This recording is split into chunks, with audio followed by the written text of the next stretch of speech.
Kembali lagi di Bincang Wrestling.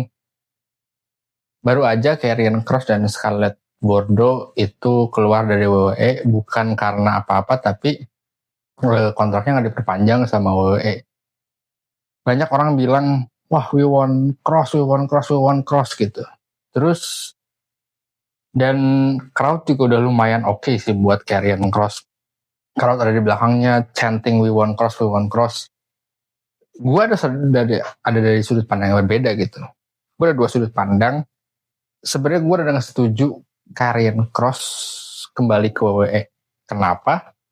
Karena terjadi banyak banget orang yang menurut gue itu jadi kadang-kadang fans dan manajemen beda gitu, antara fans maunya siapa yang dipush sama manajemen maunya siapa yang dipush.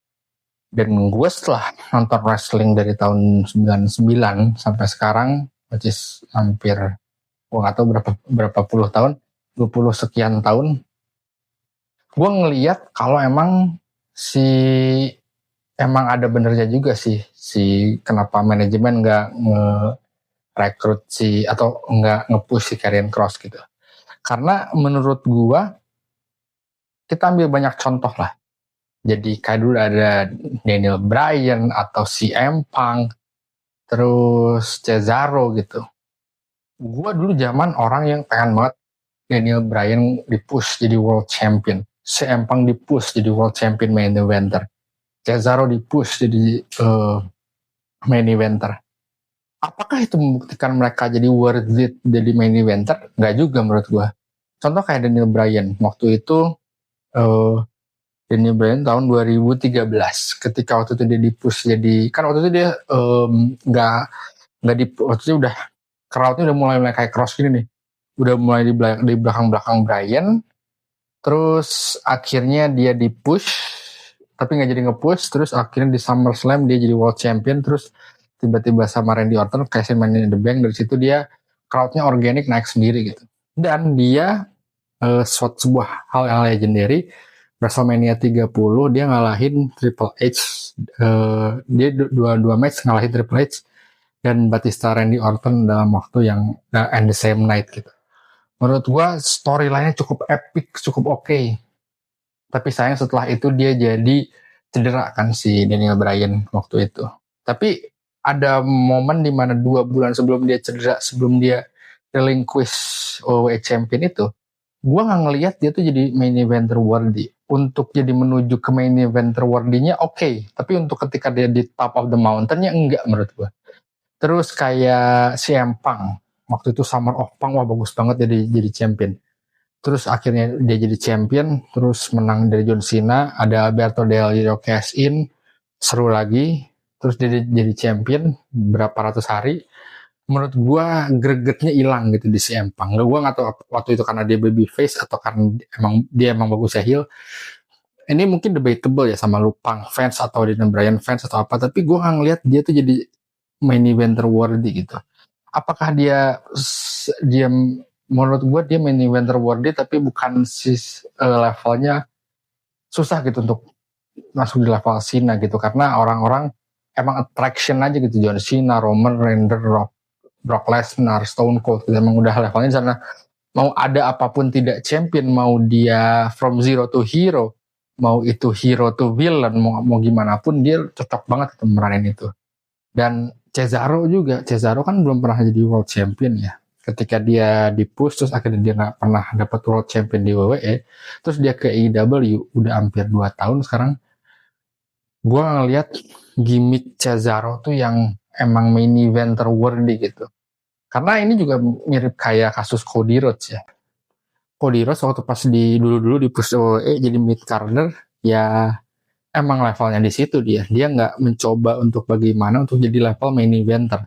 Ketika dia keluar, dia ke TNA, Global Force, dan akhirnya bikin AEW, dia ke indie segala macem, akhirnya dia bisa jadi main eventer worthy. Waktu pas dia balik lagi ke WWE, udah levelnya udah main eventer worthy. Jadi menurut gua kalau Karrion Kross balik kasusnya kayak R-Truth gitu. Jadi R-Truth waktu itu, we want truth, balik tuh si R-Truth, udah balik nggak jelas sekarang R-Truth tuh gimana. tadinya kita bakal ngeliat Ron Killing nih bagus, tapi nggak pernah dapat sesuatu kan si Ron Killingnya. Dan kemarin di Raw malah di SmackDown malah jadi kayak balik lagi ke R-Truth gitu. Jadi gimana sih R-Truth ini tuh? Gue gak ngerti. Makanya apakah gue setuju Karrion Kross balik? Enggak. Tapi di poin kedua adalah menurut gue Karrion Kross bisa banget jadi main eventer, tapi dia tuh harus rubah, harus bisa memperlihatkan gitu di luar di independennya. Kalau menurut gue sih dia kayaknya bisa di TNA atau AEW atau di indie yang lain untuk memprove bahwa dia tuh main eventer worthy gitu. Karena dia tuh 2020 di NXT dan menurut gue main eventer worthy banget waktu itu dengan rambutnya yang botak, dengan skelet bordo yang super hot, pasangan yang keren banget itu. Bagus banget, ini kayak bisa jadi world champion. Tapi ternyata kesini-sini mulai ini, apakah manajemen gak push karena dia ada masalah sama manajemen, itu cerita lain. Cuman gue tuh gak ngelihat dia itu kayak bisa, bukan gak ngelihat, dia tuh belum bisa memperlihatkan itu main eventer world. Tapi ini debatable, tapi menurut gue udah banyak kasus banget di WWE yang jatuhnya gak jadi di level sana gitu. Tapi gue rasa sih emang si Karrion Kross nih harus pindah sih. Mungkin dia bisa balik ke WWE nanti di 3-4 tahun ke depan. Tapi dia udah 40 tahun juga, tapi we'll see lah di kedepannya gimana. Tapi kalau menurut gue sih sekarang, karena vibes-nya tetap sama. Kalaupun dia balik, apakah dia bisa prove, apakah dia bisa keep si crowd-nya kayak gitu? Contoh deh, Sami Zayn waktu pas di WrestleMania 39, crowd-nya gila banget buat Sami Zayn.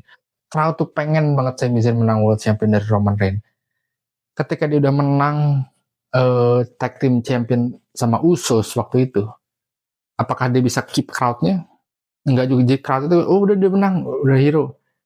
Crowd bakal tetap stay nggak? Enggak, jadi kayak kemana? Sama kasusnya kayak Jey Uso, yit segala macem. Ketika crowd-nya udah nggak ada, ketika udah di sana, crowd masih tetap sama dia nggak gitu? Karena itu yang paling susah gitu, mempertahankan crowd. Kayak gue tuh pernah bilang, lu bisa cek di video-video gue, waktu WrestleMania 39 gue pengen Roman Reigns tetap jadi yang menang gitu waktu lawan Cody Rhodes, karena menurut gue itu salah satu bukti kalau Cody Rhodes menang, nextnya kayak gimana. Dan bener, akhirnya Cody Rhodes kalah, Roman Reigns menang. Di situ dia bisa push dirinya untuk jadi main eventer, lawan Brock Lesnar, lawan siapa. Ada pertandingan kecil kayak lawan Dominic Mysterio, tetap dia bisa jadi tetap menjadi main eventer gitu. Ketika kayak gitu, dan akhirnya di WrestleMania 40, ketika WrestleMania 40, crowd masih tetap sama dia 1 tahun penuh. Jadi masih tetap top guy. Itu yang susah dari top guy, yang jadi Batista, Randy Orton, John Cena, Roman Reigns, Seth Rollins sekarang udah kena banget. Jadi susah untuk ketika lo jadi top guy, lo jadi di atas sana. Ini karena menurut gue cuma sedikit orang yang dari kita ngelihat dari bawah gitu ya, senang banget, mengejar chasing the title. Ketika dapat title kayak tetap stay gitu, karena itu sedikit banget. Dan kalau ngomongin orang-orang yang chasing title-nya seru, pas udah dapat title-nya biasa aja, itu banyak banget. Jadi baik lagi, gue sih nggak setuju ya kalau Karrion Kross balik. Gue nggak tahu di kedepannya WWE apakah ngedengerin fans kayak R-Truth kemarin, tapi gue sih setujunya udah Karrion Kross lu proof aja di luar, di TNA, AEW atau lain. Ketika udah establish, bisa balik lagi dan menjadi nama yang lebih besar gitu dari sini. Gitu, jadi gue sampai ketemu di bincang wrestling berikutnya.